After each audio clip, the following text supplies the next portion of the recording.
the reason I came out and moved out here. But I think a person can do whatever they want. It's like that Fly magazine. It's like a very niche thing. So he's got to change it a little bit, or to make it a success, or, things come and go, or maybe he's got to move to a smaller community. The first thing that Tom Morgan did when he bought Winston Rod Companies, he moved to Twin Bridges. That was Bob Clay describing how he's been able to find success building bamboo spay rods in a tiny little niche. Let's find out how to build a bamboo rod today on the Wet Fly Swing Fly Fishing Show. Welcome to the Wet Fly Swing Fly Fishing Show, where you discover tips, tricks, and tools from the leading names in fly fishing today. Hey, how's it going today? Thanks for stopping by the Fly Fishing Show. Did you know you can read the entire transcript for this episode? Another service we offer if you click over into the show notes.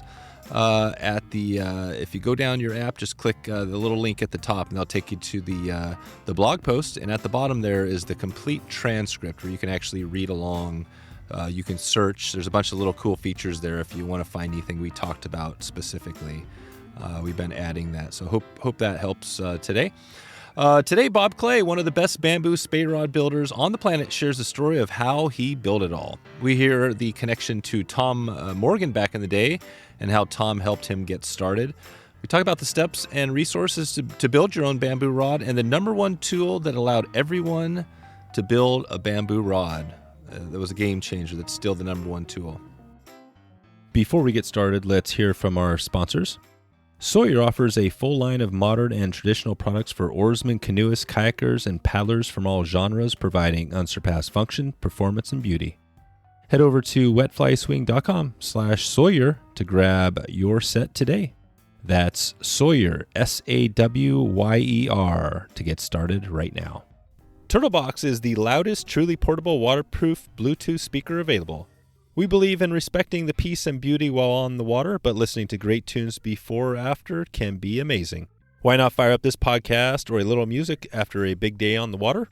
Head over to wetflyswing.com/turtlebox to get started today. Without further ado, here's Bob Clay from riverwatchrods.com. How's it going, Bob? Pretty good. Beautiful morning. Yeah, it is. It's beautiful here too. I think we're getting some pretty good weather. This, I guess it's still spring. How's the fishing looking up there? How's the steelhead action? Is that on? It's been a little bit cold. The reports that I've got, it's been a little bit slow. But I think in the coming week here, things will pick up as the temperatures warm up. But the bad thing about that is if it gets too hot, then all that snow is going to start to come down from the mountains. So you're always looking for that magic window. Yeah, that's right. So spring is a little bit more. The fall is a little more stable. You can kind of count on things a little more then. Yeah, the fish in the spring, people forget they come in and they're looking to do their business and get out of there. And when the conditions are right, they're gone. Yeah. So not in the fall when the fish stack up, they just get more and more and more as the season progresses. So it's really it's a tricky window. Yeah, it's interesting. Cool. Well, we're probably going to dig into a little bit on a steelhead, but I wanted to start out just focusing on, kind of your company and bamboo rods. We haven't really had an episode on bamboo. We've actually I've had an old past listener or a past guest who said he was going to potentially start a podcast all about bamboo rods. I don't think he has yet, but there's some interest out there. Before we get into that, just talk about how you first got into fly fishing. I was in Calgary, and I was also interested in the outdoors and fishing, and I worked at a department store called Woodward's part-time after school, and there was an old English guy there who ran the fishing department. So he kind of introduced me to fishing. He didn't have a car, so the store was closed on Monday, so every Monday we would head out fishing, and basically he mentored me and showed me what to do. Oh, wow. And that was in Calgary. Is that and now you're in BC right now? Right. I moved to BC in 1977. That was probably in the late 60s, early 70s that I was fishing in the Bow River in Calgary. The Bow has changed a lot, but primarily then it was a rainbow fishery. And now the brown trout have moved in. They were planted up around Banff. And they moved in, and they found the habitat below Calgary really to their liking with the warmer water. So, like I say, things have really changed there. Oh, right. Gotcha. So you moved over to BC, and did you go right away into the Skeena country? Well, what happened is that Harry and I, who was the English fellow I was talking about, we would take annual trips out here in the early 70s until 77 when I moved for steelhead fishing, primarily to the Skeena area where I am now. Fish the Kispioks, the Bulkley, and the Maurice Babine, places that we could get to by car. Gotcha.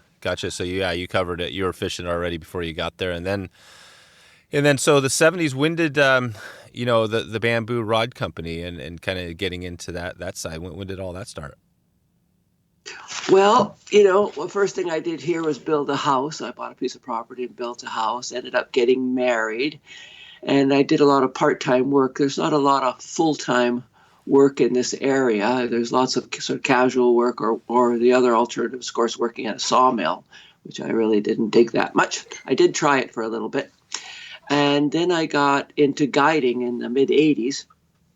And, that's where my fishing connections sort of came in. That's where I met my mentor, Tom Morgan, and got to know different people in the business, Gotcha. Okay, perfect. Yeah, this is getting good. I tend to not do a ton of research on these because I love to be surprised, and and I think it keeps it more interesting. So I didn't know, the Tom Morgan connection. I didn't realize that, and we had actually an episode, not with Tom, but with the new owners, and I'll put a link to that in the show notes as well. But they described the Tom Morgan story, which is a really amazing one, right? How he built. Well, I mean, actually, I think he didn't build any of his rods, right? His wife, once he came down with his illness. But yeah, talk about that. Talk about the Tom Morgan connection. How did you connect with him? And then I met Tom in the 80s. I was down in San Francisco at the Sportsman show, looking for clients. The Ed Rice Sportsman shows were big back then. And I met him there, and I invited him to come up. He would come up with a group of fellows, and they would go fish the Sustet. And so I said, if you got a few days, after or before, come by and we'll fish the river. So we did. And we did that for a number of years and became pretty good friends. And I was interested in building rods. So I was starting to build graphite rods right then, getting the blanks, and putting the components on them. He kind of knew my interest in rod building. And one day I got a phone call from him.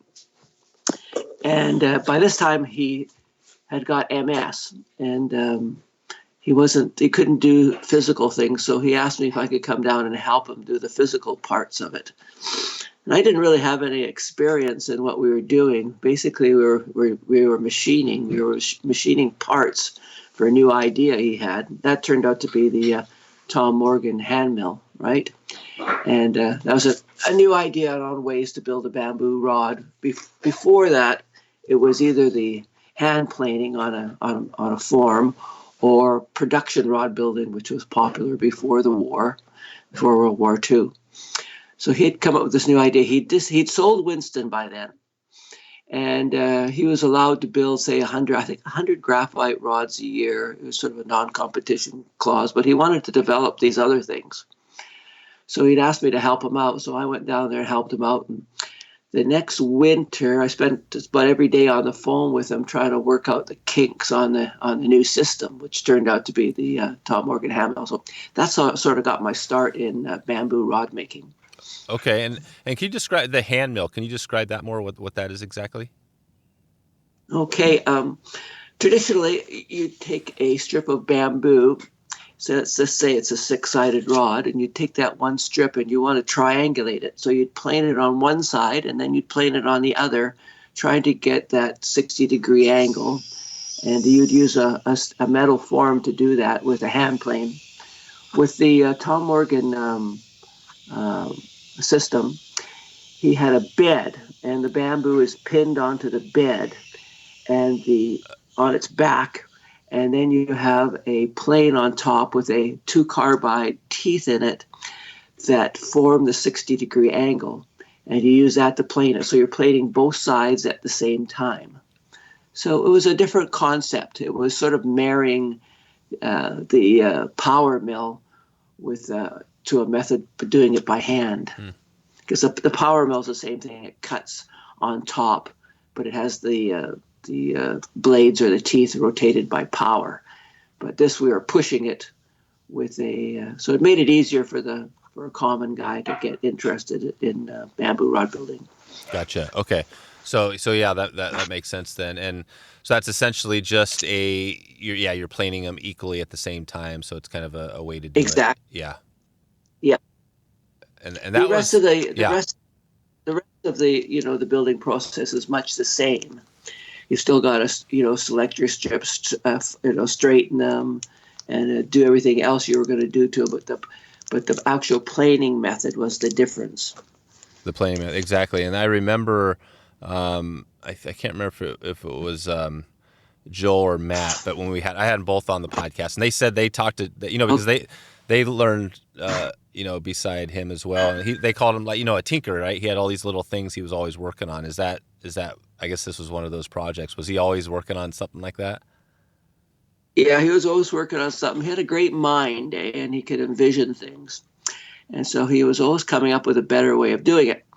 With his MS, it got worse and worse and worse. And so he had to translate that to his wife and to Bill Blackburn, who helped him build bamboo rods as well. I think Bill did most of the bamboo rod making, and Jerry did the graphite rods and the wrapping. Mm-hmm. So he had to sort of direct all that from from on his back, basically. He had a neat setup with a computer and a voice command, and he was probably the smartest guy I ever met. So obviously, that this brings us back. This makes sense now. You learned from one of the best, and you were digging into the bamboo rods from Tom. Mostly, that's what you guys are working on. But before that, you had been building already some graphite rods, right? Exactly. My love of bamboo rods came from in Calgary. Like I was talking about Harry Honer, my fishing mentor. We would meet with other guys from the club, the Hook and Hackle club. And, those guys are older guys, so bamboo still meant something to them because that's all they fished in their heyday. So that's where I got my love of bamboo rods. And when I came out here, sort of graphite was just sort of coming along. I fished with the fiberglass rods when I first came here, and then moved on to graphite, and then sort of back to bamboo. I was fishing the E.C. Powell rods. He was very famous for making light steelhead rods. So I was definitely into bamboo, but building them was another jump. That's why I was lucky to meet Tom. There you go. And Tom, right, that's right. Did he get started? Well, I guess we can, if we want to dig more into the Tom story, we can maybe put a link out. That's a big story. Yeah, we can't cover that. In fact, I think I probably will do another episode just to cover that. But as far as your story, so the Spey, right? I mean, obviously steelhead and the Spey game. What was your, transition like into the Spey, or had you been doing that the whole time? Well, no. When I started steelhead fishing in the 70s, it was a single-handed game, We were fishing basically high speed, high D on shooting heads, single-handed rods about 9 foot long. On my first trip, I had a stripping basket that I bought on a Montana trip from Dan Bailey when I went down there to fish. So we were all set up that way. But I can really remember, I think the second or third steelhead I caught, I threw the line out. We were making these long casts, with the mono backing. We used Cobra, which was a flat mono behind the shooting heads. And as soon as the fly hit the water, I had a steelhead on, and I wondered, geez, that fly didn't have to get down very deep, Yeah. So you learn a lot of things steelheading, and then especially as a guide too, So you sort of migrated back from using the fastest sinking lines possible back over to using some floating lines, in your repertoire to catch fish. And then when you're guiding, I met lots of interesting people too that fish different ways and whatnot. Then the Spey deal came about, Yeah. And so first Spay rods that I can remember were developed by Jimmy Green for Sage. Yep. And Lonnie Waller and I was at a sportsman show with Lonnie, and we went over to Bainbridge Island and visited Don Green over there. And Don Green gave me a 14-foot Sage rod. That was my first Spay rod. And then I learned how to fish it. And I was lucky enough actually to meet Simon Gawesworth when he was a friend of Jim Vincent's before he started working for Rio. Yep. Yeah, and Simon gave me sort of my first Spay casting lesson. So I was fortunate in a lot of ways. Well, it's amazing. Yeah. So I mean, this is painting a good picture of, obviously mentors is a huge part of it. So not only did you have Tom Morgan as your rod building mentor, but now we had Simon as your Spay casting mentor. You can't have two better people than that. Yeah.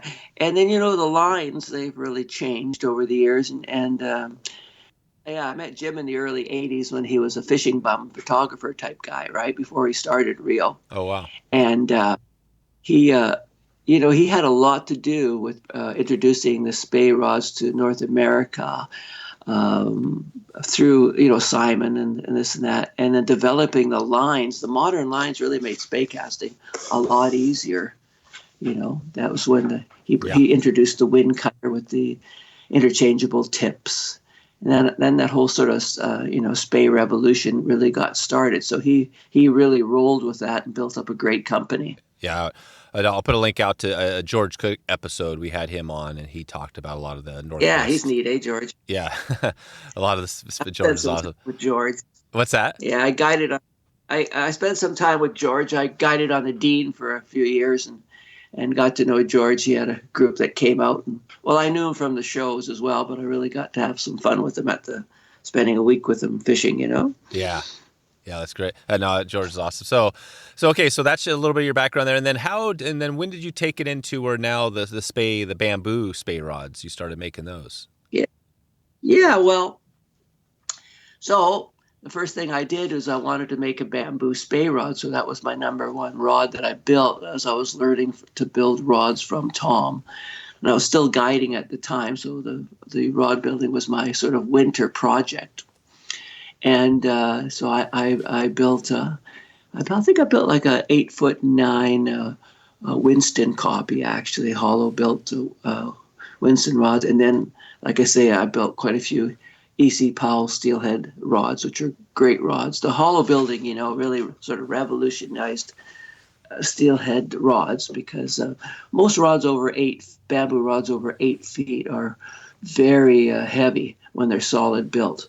But because of the tournament casting that happened in San Francisco, and the hollow rods were developed by Winston and Powell, that's the rods that I use. You could fish them all day, and But when the double-handed rods came out, I decided, well, I could do one of these in bamboo. And the great thing about a double-handed rod in a bamboo is it's a lot easier to get it balanced than a single-handed rod because of where the reel is. So when you're casting a 9-foot or 9.5-foot single-handed bamboo rod, the rods are very tip heavy. Yeah. They just don't balance properly. Even if you put a giant reel on the bottom of it, it's still pretty hard. But with a Spay rod, you can get the thing to balance just really nice. And with your traditional older type of Spay reel, say like the Hardy Perfects or something like that, and the proper handle length, and with the hollow building techniques that I learned from Powell and those guys, you got a pretty responsive rod. They were not like the old bamboo rods, the old rods that were made for fishing in England, like say the old Hardy rods, and of course back before those, the Greenheart rods. So they were quite different, by putting a few things together, eh? Yeah. Yeah. So, and just on that hollow piece a little bit. So basically you're talking about just the fact that they had a technology that allowed them to be a hollow inside, essentially lighter and all that. Yeah. When something's lighter, it's faster. It moves through the air quicker. And then I was having trouble. I was building my rods with metal ferrules, and I was having trouble with them breaking because there's a lot of twisting and change of direction casting, and of course you're fighting big fish. So the metal ferrules are kind of a stiff point in a rod.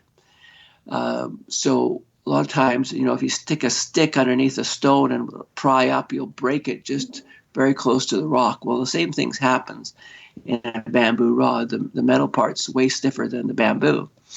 So Per Brandon, he says, well, why don't you look at the spliced rod?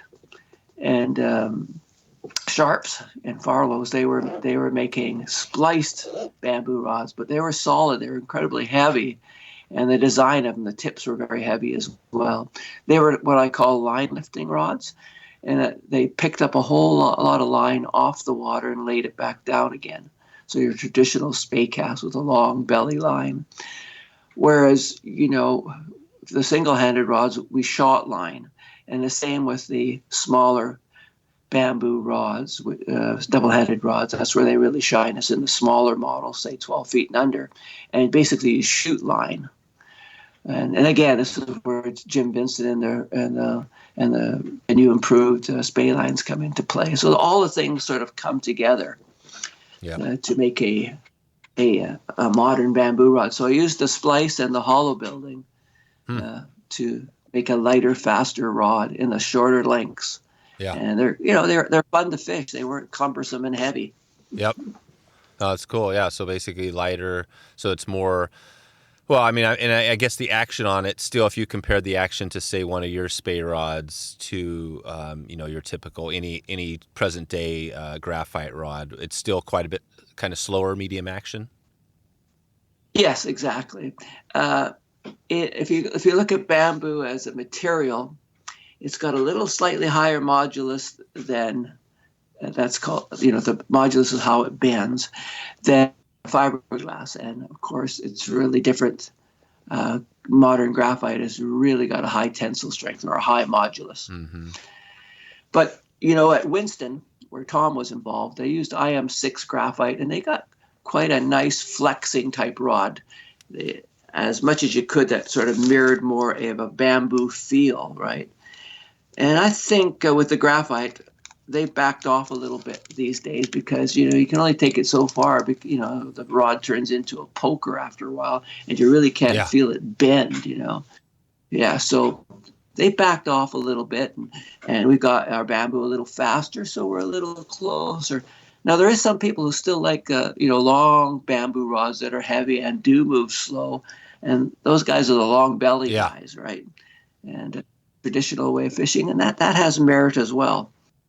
Gotcha. Yeah, so you're more on the shorter rods, which it seems like a lot of the Spey rods are going short. OPST is a good example, right? They have those really, really super compact stuff. And are your rods, like, if you were to get one of your rods, what would be a typical line that you would say you might match with your rods, or does it matter? Or do you cover kind of all sorts of different lines?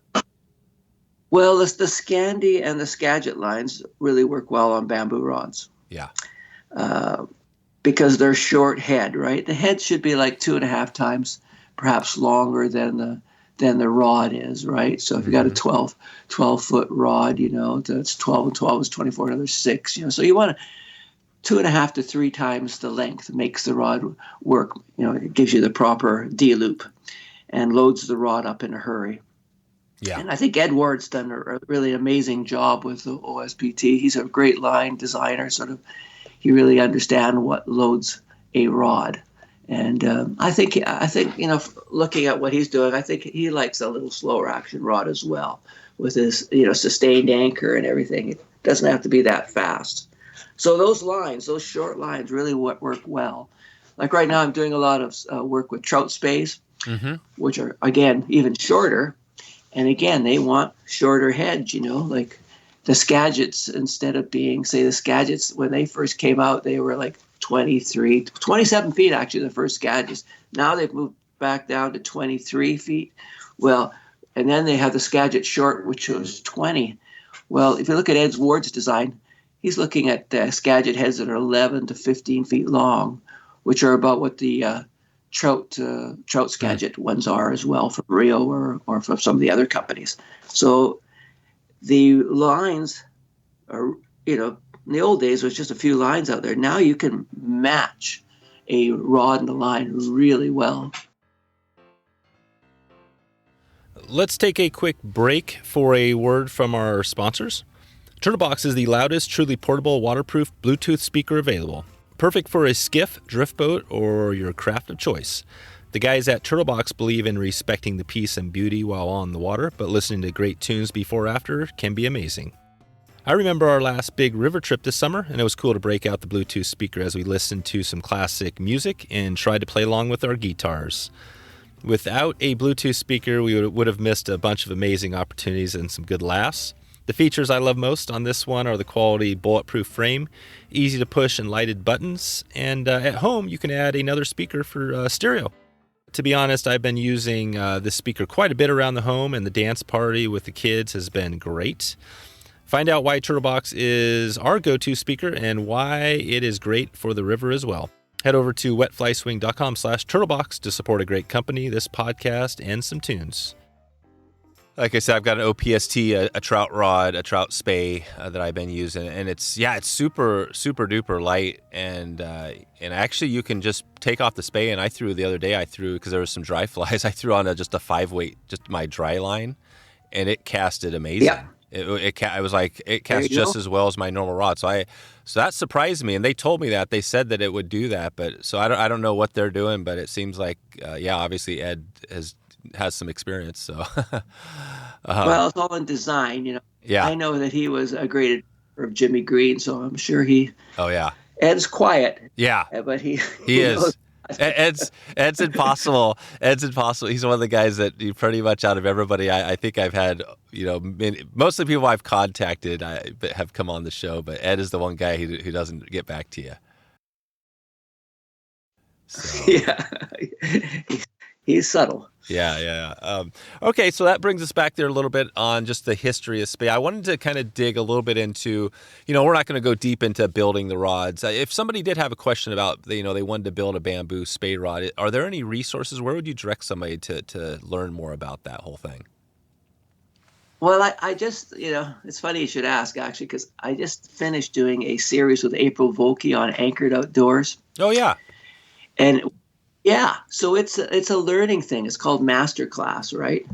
And so it's been especially good with COVID, because people can't go. Like in the bamboo family, we have these meetings, and they started out actually here in British Columbia at Corbett Lake, and I think in the late 80s. And they've kind of spread all around the country. They have these regional meetings now, bamboo guys. That's really sort of like the best place to go to learn from a mentor, learn from a guy who's done it.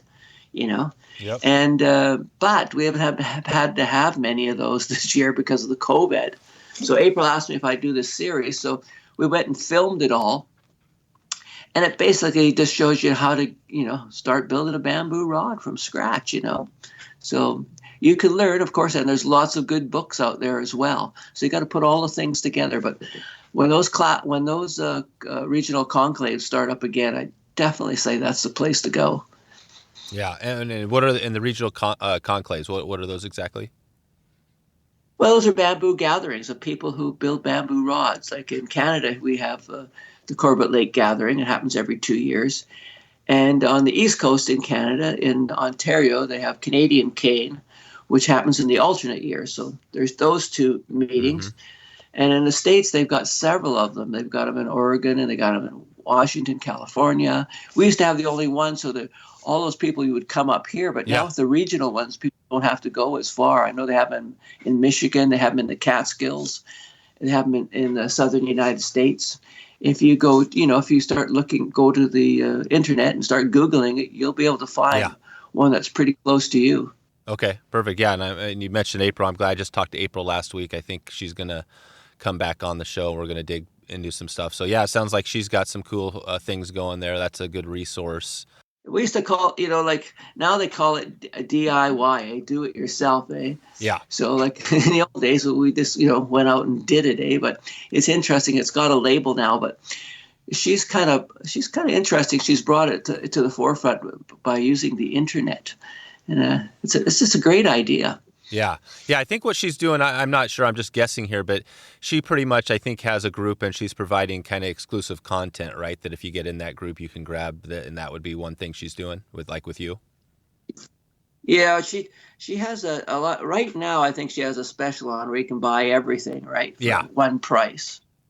But normally you would select the course that you want to build. Like you want to learn how to tan a hide. You want to learn how to make primitive fire, or you want to make the bamboo rod, or do you want to learn how to nymph fish? What they call it, European. Yeah, Euro nymphing. So there's all these specialty classes, which is really neat. So if you don't have a mentor close by, boom, you got one on the internet. You got one. That's cool. Yeah, it's cool to hear her. She's going. It sounds like she's expanding out even beyond fly fishing too on stuff, which is yeah. She's not just the fly gal anymore. She's got it's I guess bigger. So it's cool to hear. When I touch base with her, we'll kind of follow up on that stuff. On the bamboo. So maybe let's talk a little bit about, like I said, we're not going to dig into a lot on the building, but as far as the fishing, a couple of things here. When you're fishing that rod, is it going to be much different than the way you fish a normal Spey rod, a graphite? No, I don't think so. Not really.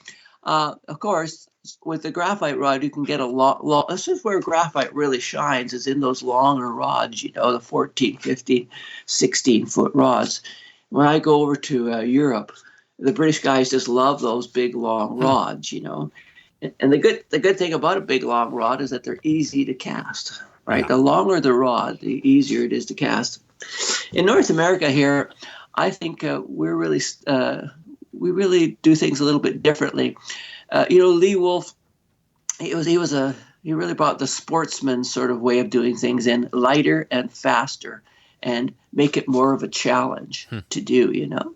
So he brought in that sort of light tackle mentality that we have here, where we try to suit the tackle we use to the quarry that we're after, right?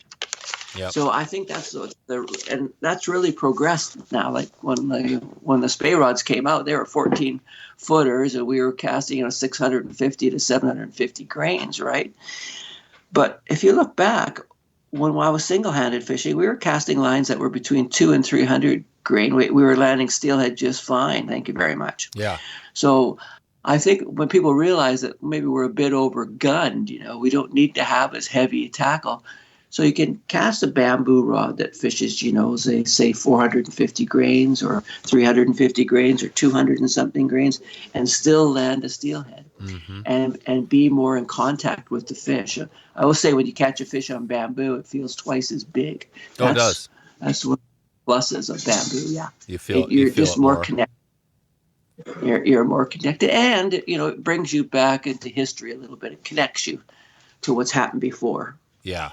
It's the same sort of thing in rod building, like everything is built upon the people who came before you. I don't have any new ideas. I just try to improve on what's going on. One thing leads to another. Like, nobody invented the wheel here. Yeah.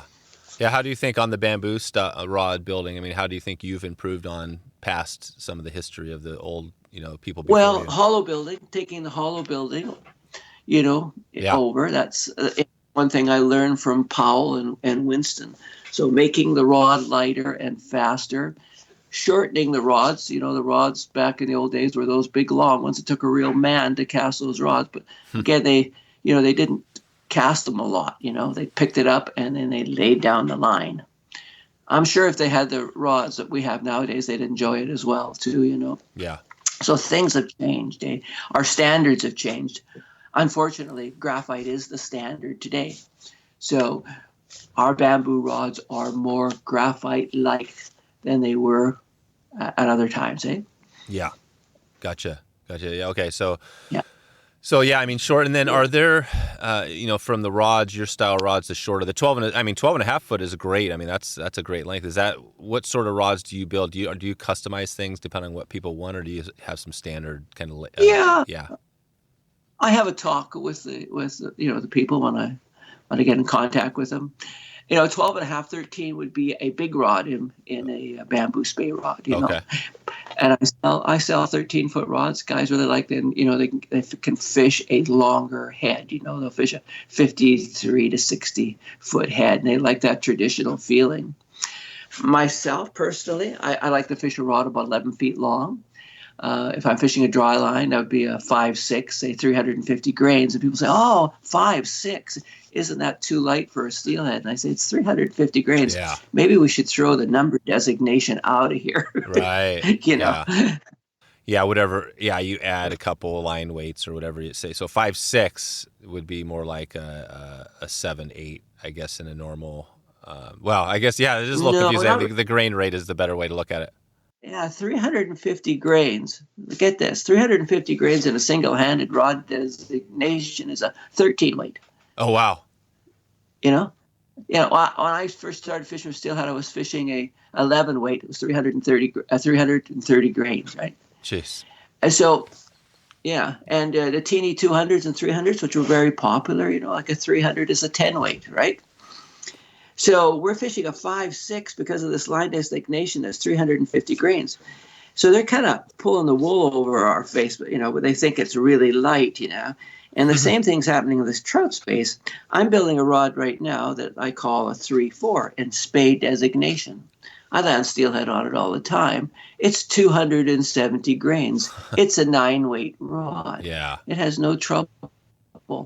So they kind of got you fooled. You're out there catching these 2 to 3 pound trout on a 9-weight rod. You know, Yeah. it's not really a 3-weight. So I think sometimes we should just we should throw those number designations out the window and just call it what it is. Call it grain weight. Yeah. Or grams if you're a European. Right, you know? right. Yeah, and I thought I think it's a good thing. Yeah, throw it out the window. And I thought that kind of was the way. I thought, you know, kind of a lot of people tend to think of it as grain weight, but I guess the industry is trying to put some sort of a standard on it, right? So people can know, just like a single hand rod. Yeah, yes and no, because they do have a designation, you know, for double-handed rods and single-handed rods. You know, and I think Simon was involved in this a lot. But I was just looking at this new line company the other day, you know, and their 5.6 is, you know, 500 and something grains, you know. Like, oh wow. You know, so it's a little bit over the board, eh? Yeah. And you know, most graphite rods, you want to go a line size up. So they got the thing say, oh, you want a 9 for a 5, right? And so you go to put the line on there. Well, it doesn't work. You need to go up to a 6 maybe. And then what some line companies have done is actually change the line designation. So the lines, they say a 5, but they weigh this what a 6 weighs. Because nobody weighs their lines. You know, they believe everything that's on the package. Eh? Yeah. And I weigh all my lines because I got to know when I'm designing a rod, I got to know what the grain weight that it can throw. So I always weigh all of my lines. The Spay rod designations, they're pretty true. When you buy a line and they're in a grain weight, they're really true. But in a single-handed line, they're all over the map. Yeah. If they tell you it's a 5, it's not really true. It could be a 6. It could be a 7. Yep. Gotcha. Okay. And yeah, I mean, obviously there's some technical stuff there that we can maybe dig into at a later point. I was curious on the rod itself. Is the bamboo, you know, like you're talking the 13-foot, 12.5, or even the 11-foot Spey, is that a good rod if somebody's kind of new to the Spey game to kind of get started with? Is that a good thing to learn on? Well, I tell people they should always learn on about a 14-foot plastic rod, right? Learn how that's a lot easier. A good all-around rod for a person that's interested in bamboo to get started with is about a 12-foot rod, I think.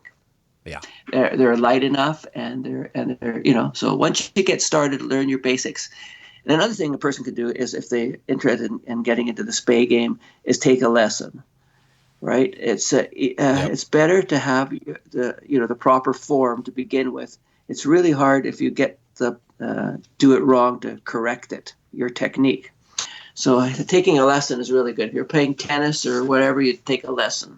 Yep. So take a lesson and do it with a balanced outfit. If your outfit is not balanced, like these Spey rod lines are much more critical to a double-handed rod than they are a single-handed rod. You know, when you're casting a double-handed rod, it's got a load and fire all in one sort of motion. Whereas a single-handed rod, you work the line backwards and forwards till you feel the rod load, and then you let it go.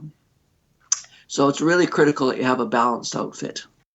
Yeah, this is. I mean, there's definitely a few different ways that I could take this conversation. I mean, I think that the building, the building of it is interesting to me, you know, because I think I would love to. You know, maybe I'll take April's course and watch you, watch you do it. There. Maybe we can just start there just quickly because I'm sure there are some people that would love to hear. Sure. So let's go to that course you just did for April. We don't have to dig into everything, but can you just briefly talk about what you did for her and could that help us explain how somebody might get into building and how you do it?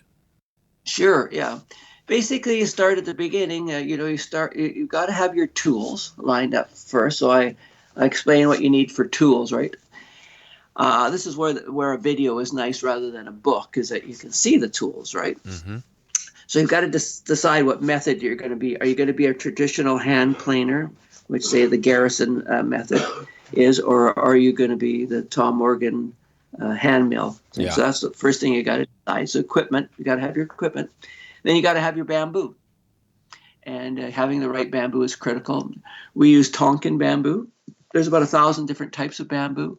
And this one is the strongest. It has the highest tensile strength. That's what you want to use because you want to make the rod lighter, less material. Mm-hmm.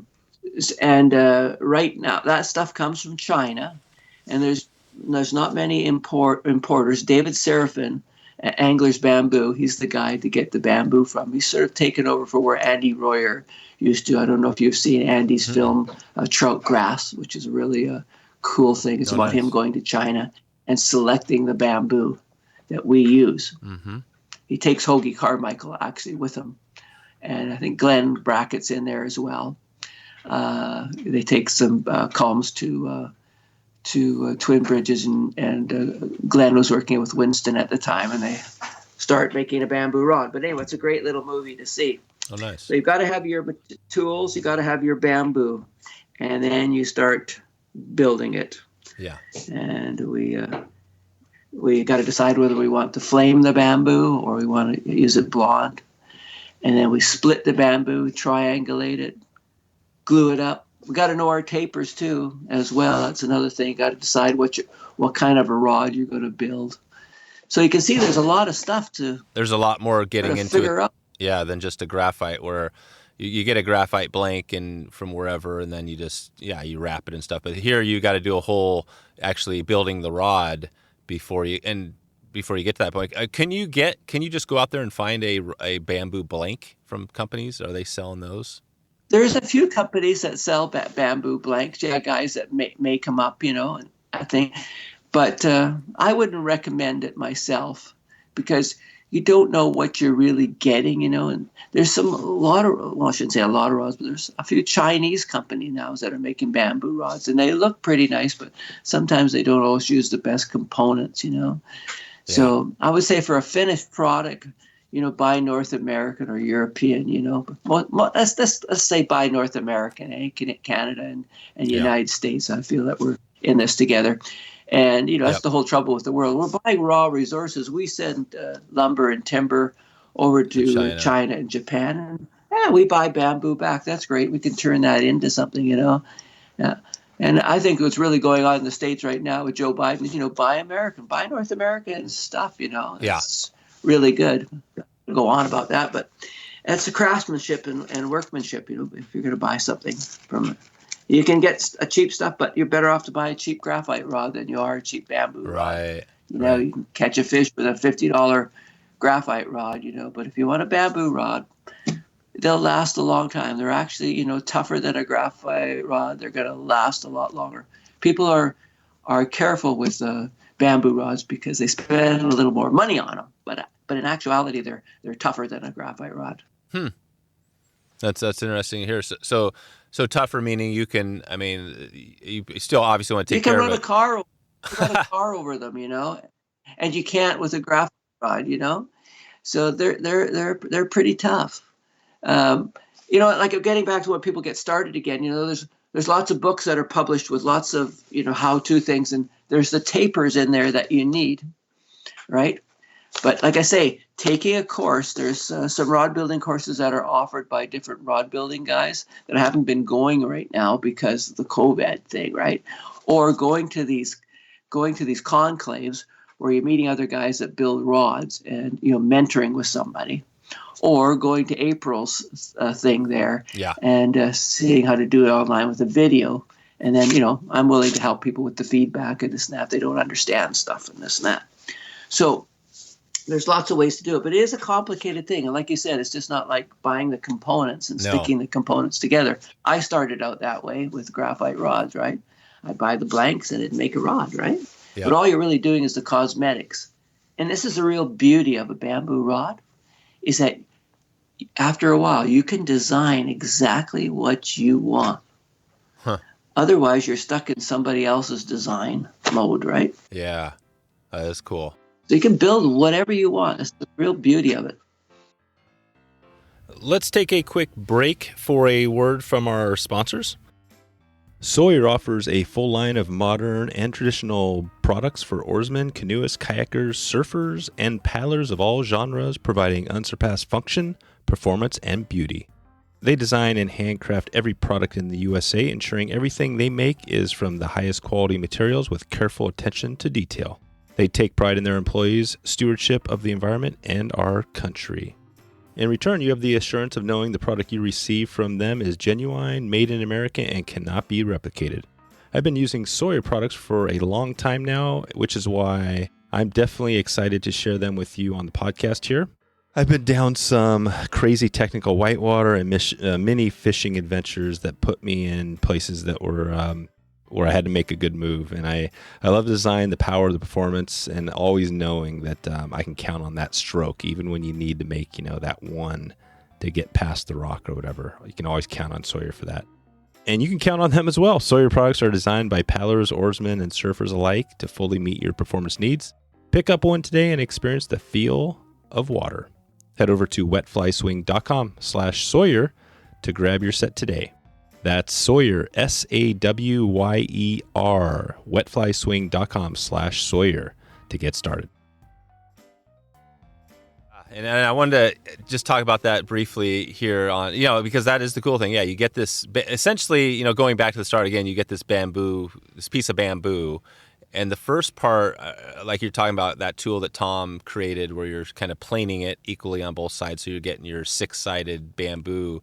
How do you get the hollow piece of the bamboo? Is that a specific type of bamboo you have to? The hollow, I show how to do it. There's several different ways of doing a hollow, like there's of anything. But basically you're going to have an inside wall dimension.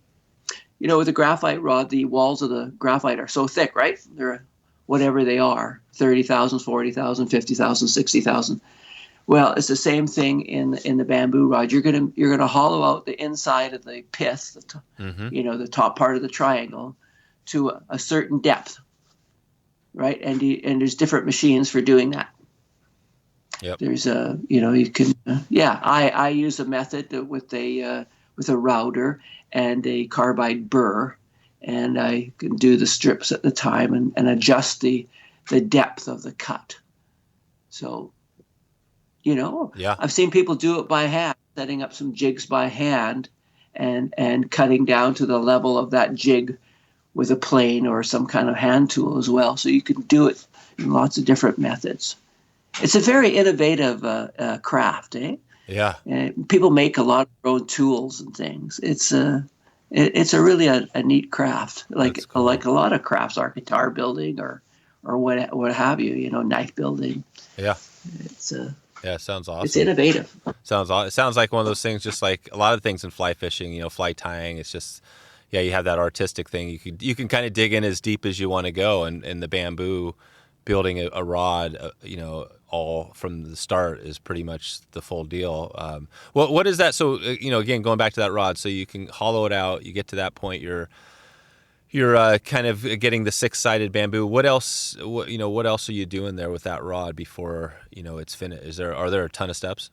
Yeah, we've done the taper. The taper is all important. The design of the rod. It could be like this. I had somebody phone me the other day. They wanted a long line, a light rod that was long. So it's like, Yeah. say, a 3-weight that's 9.5 feet long, you know. So that's got to have special design features, right? Or if you want a Spey rod that's going to cast 450 grains, right? So how you put that design feature in is what makes the rod. So you can sort of build whatever you want. So once you've planed it to that, you've done your hollowing, what you want, then you're going to glue it up. And you run it through the binding machine, which pulls it all together under pressure, and you applied your glue onto there. And now you've got your blank. And then once you've built your blank, then the rod finishing is the same. You're going to put your handle, your guides, everything up. You would on a component on a graphite blank, right? So there's sort of 2 phases for making the blank and then putting it together. And where is just describe the split, the split bamboo? What is that piece of it? Well, you're starting off with a culm, right? A bamboo. That's what they call the round culm of bamboo. Yeah. Right? And you're going to split it into widths. Say, whatever the dimension of the strip that you're going to build, you're going to start splitting it by hand. It splits very easy longitudinally. So like when you're cutting a cedar kindling or something like that. So you cut the long strips, whatever the length of your rod's going to be, plus your waist, plus your stagger, because you've got to stagger your nodes. So you split that, and then you start to triangulate that, and then that taper from one end to the other. That's what you put on the hand mill or on the plating form, right? So yeah, you've got the designs. There's I tell people I can't tell you how to do it. No. Over the phone, you can't. That's the obvious thing, Bob. You got to see it visually. That's the obvious thing is that as we talk about this, there's no way. It's not a podcast. It's like I think this is one where you need a video. In person would be the best, obviously. But it sounds like you can actually learn through videos as well. So that's cool. Yeah. When I talk to April, I'll put a link out to her thing as well. Yeah, this is a podcast is just to get people started. Eh? Yeah. There's always a path to everything, right? So you start your journey at one end, so maybe somebody turns in this podcast and says, boy, I'd really like to do that. Exactly. And then they start digging, just like we do with the computer these days. What a marvelous tool Google or whatever is. We start to dig. Exactly. Then they meet you out there, right? That's the thing. They listen right now. Somebody's listening. Probably they're jogging. They're in their car. They're just listening in the background. They're like, oh, yeah, bamboo. Gosh, that sounds cool. And just like you're saying, that they're like, gosh, this Bob guy sounds cool. And then down the line, you find they're fishing up there on the Skeena, and you run into them. Yeah, it's a little bit of serendipity in things. Like I was looking for a particular glue the other day, and then I ran into somebody. They mentioned it to me, and then I saw it again in another article. So you put the things together. So if you're interested in bamboo rod building, it's out there on your radar. All of a sudden, things start to come in to your radar zone. Yeah. You start putting it together. That's right. And I imagine once you get going, there's, like you said, there's tons of people out there doing it. It seems like, here you hear about the graphite, the sage, all the big companies out there. But in the bamboo, you're there, but are there a bunch of, big name bamboo, especially on the space side of it? Or is it mainly people, just a few people like yourself? Well, how it's been for a lot of years, I'll sort of describe what bamboo rod building has been. Before World War II, it was the rod, right? This is before fiberglass. Yeah, so they had factories to build these things. They had saws, and they had people, and, people sitting there at their station and doing the same thing all day long, right? It's like any factory. But when the tubes came out, fiberglass, which was, sort of World War II, sort of helped to come along, fiberglass tubes. And then, of course, graphite tubes, say, in the 70s, things came along. And what that does is that allows you to mass produce things. So all those bamboo factories, of course, they closed down, right? Mm-hmm. So there was a few sort of like hand builders left, right, that made, because people still like bamboo rods, right? Now, the hand-built ones, I feel that they're way superior than a factory-built rod, because a factory-built rod would sell anywhere from $5 to $20, But these hand-built rods were getting a lot more money at the time. So then there was sort of a resurgence in the craft. Hoagie Carmichael put out the book, what we call the Bible, with Garrison on rod building. And that got a lot of people started. That was in the 70s as well. And that brought back the traditional hand planing. The hand planing was how do you make a handmade rod. The factory guys, that built a lot of rods, like it was done with sawing and everything. Well, bamboo, if you split it with the grain, I believe it works better than if you saw it. And sometimes the bamboo's not always straight, so it's not as strong when it's sawed, right? So your handmade bamboo rods, I feel, are superior. Yeah. So there's a bunch of people that did it, but then, like I say, the more that graphite became popular, the more this thing kind of fell off the other end. And so then, but there's a few people that if you look around, that were still making high demand rods. Winston was sort of there in the middle. They were sort of still that sort of factory, but not quite. They're one step above the factory. They did make what we call a production rod, where they have a team of people making a rod, but not quite like the old days where they had, hundreds of people making the rods.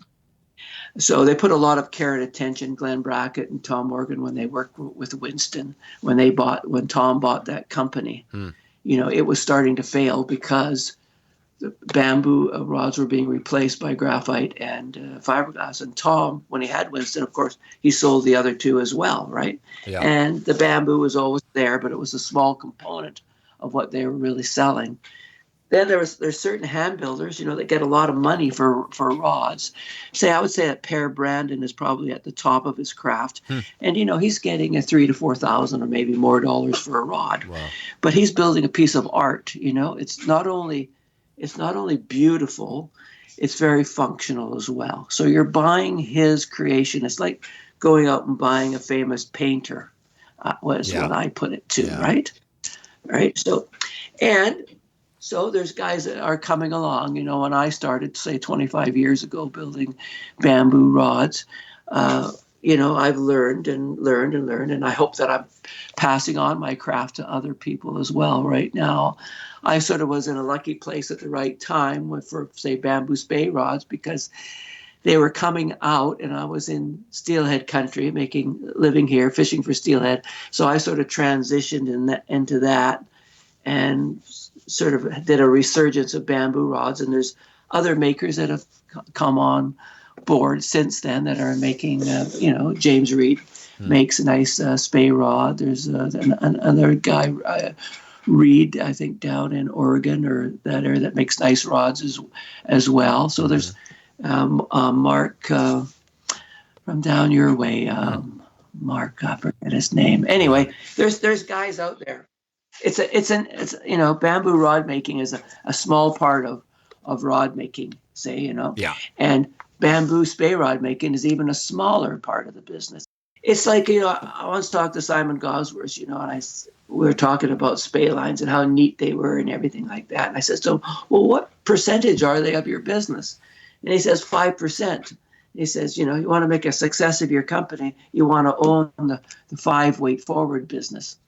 Yeah. Yeah. It's not the Spay rod business. I love we talked about the niches or the niches, but it's really interesting for me because, this podcast, Wet Fly Swing, we started out when we got going, it was focused on steelhead, right? It was mostly steelhead. And, right. And as we got into it, I started to realize, that, I didn't want to be stuck in just the steelhead. And I wasn't thinking about monetizing as much. I was just thinking about, what I wanted to dig into. So since then, we've gone into all fly fishing, right? I mean, we just did an episode on fly fishing for billfish with Jake Jordan, right? Exactly. So fly fishing is amazing, but so you got these tiny niche, but you can niche down. You're niched down into this little tiny niche, and you've got all sorts of people out there. That is the struggle, though. Is like example the magazine. We had the editor of Swing the Fly magazine, right? And he can't make a business out of that because it's right. It's too small of a niche, or whatever. So I mean, do you find those struggles for yourself that you're in such this tiny niche that it's hard to make, it sounds like you have a business going, but how's that struggle been? Yeah, it's I've been very lucky. I live in an area where I don't need a lot of money. Everything I own is paid for. So it's not like I'm living in a city and I got, like, my daughter has a $5,000 mortgage payment, Wow. people live in the big city. They got big mortgage payments, right? So it'd be a lot harder to be a bamboo rod builder in a big city. Yeah. So I have everything paid for. It doesn't really take that much money. I've got about a 2-year waiting list. Oh, wow. I could charge more money, but I feel like I'm making a decent living right now, and I want to balance that with going fishing, of course, and that's the reason I came out and moved out here. But I think a person can do whatever they want. You just gotta. It's like that fly magazine. It's like a very niche thing. So he's got to change it a little bit, or to make it a success, or if things come and go, or maybe he's got to move to a smaller community. The first thing that Tom Morgan did when he bought Winston Rod Companies, he moved to Twin Bridges. Real estate. I don't know if you've been to Twin Bridges, but it's a little horse town, and real estate's a lot cheaper. It's a lot cheaper to live there for a start. And we're finding that now with the internet, people are moving to places because they can work online. Yeah. Right. That's right. So you've got to. I'm in a niche business. You've got to sort of fit it with. I could say I couldn't afford to do this if I had a big mortgage to pay. Yeah, that's right. That's right. You have more of a lifestyle business really is kind of what people maybe call it. It is. Yeah. Yeah. It depends what you want. If you want to have, a lot of the amenities that a city life, going to the theater and going out for dinners and this and that, if that's your bag, well, then you're stuck in that kind of lifestyle. But if that's not important to you and you enjoy the outdoors, well, you can really move anywhere these days and make a living. I came out here. I didn't really have any particular skills. I learned how to do everything on the fly out here. Basically, built my own house. I didn't know how to build anything. Yeah. So you just There's lots of good books out there. I built my own house by reading a book. No kidding. That's cool. Nice. Well, this has been fun, Bob. I think maybe we could take it out here. We haven't touched on steelhead at all. And is steelhead, Sure. Obviously that's kind of your focus. Do you have a little bit of time to wrap this up with a couple steelhead questions? Sure. And you're up on the Skeena, right? Well, are you fishing kind of the whole Skeena? I'm on the Skeena. Yeah, I live on the Kispiox River, right? I'm looking at it right now. The Kispiox is a tributary of the Skeena. I don't know if you're familiar with the area, but there's several. Yeah. I fished the Kispiox once, and we actually got skunked that day. And I think that same week some guy caught a world record steelhead. So I know the lore of it, right? It's an amazing place, but hard to fish sometimes. Yeah, I call it a mean-hearted river sometimes. Sometimes you're not going to get anything, and other days you're going to get a beautiful fish. So, that's why I moved here. I enjoyed coming up here fishing, so I moved up here. And it's a great place to live. I enjoy the outdoors. There's, of course, this fishing season's only a short time of year, but the steelhead fishing season. But there's trout fishing in the summertime and rod building in the wintertime. Well, what else you got? Just as we take it out here, you mentioned a few people here that were pretty big names in the fly fishing space. Are you? Do you stick pretty close to home? I mean, obviously with COVID and stuff, but do you have plans to hit any destinations or any other places outside of the Skeena area? Yeah, well, I've been lucky enough to fish Scotland. Oh, wow. And I went to Russia. I went to Russia one time, but unfortunately we got there at the wrong time of year. The water was extremely high there. I caught a few fish, but really didn't get to I got the feeling of the place, but I didn't get satisfied, right? It is an incredible place, so. And it's getting a little harder to get there and a little more expensive these days to fish Russia. I'd like to go to the Kamchatka Peninsula one day to fish for steelhead. That would be on my list. I know Ed has been over there guiding. Right now I'm planning a trip in 2022 to go fish for sea run browns in Terra del Fuego. That's something I've always wanted to do. Joe Brooks, another classic angler, Joe Brooks, went down there, and I've always wanted to go down there. So I plan to do a trip that's coming up here pretty soon. Probably like do a bamboo week down there, which is going to be fun. Nice. That sounds great. Yeah, it's going to be on the Rio Gallegos. So, yeah. Perfect. Yeah, we've been talking about that a little bit here too. Just I've been talking to some people down there trying to put together a trip. We've got a little group at wetflyswing.com/members where it's kind of similar to what April has going, but we're just kind of bringing people together to talk and travel, fish together, and connect people that are listening to this. Exactly. Yeah. So obviously that's big. It's the same thing, if you with the bamboo. Like that's why I do the bamboo week, because people want to learn maybe about bamboo, or maybe they want to build bamboo, or maybe they want to fish bamboo. But that of interest to people. Yeah, perfect. All right, Bob. Well, I think obviously we could keep chatting here, but I'll kind of let you get out of here, respect your time a little bit. But anything new coming for you in the next 6 months to a year that you want to give a heads up on, either with your company or personally? Well, basically, I'm sort of semi-retiring in the rod business now. Nice. Like I say, I'm a little further out than I want to be. I'm always going to be building rods, though. I don't want people to think that I'm going to stop building rods. But I am going to sort of stop taking orders for a while, and I'm going to, if people want a rod built, I'm going to put them on a list, which is not a paid list. I'm not going to take deposits anymore for rods. I'm still hopefully going to build rods the same amount of rods every year. Gotcha.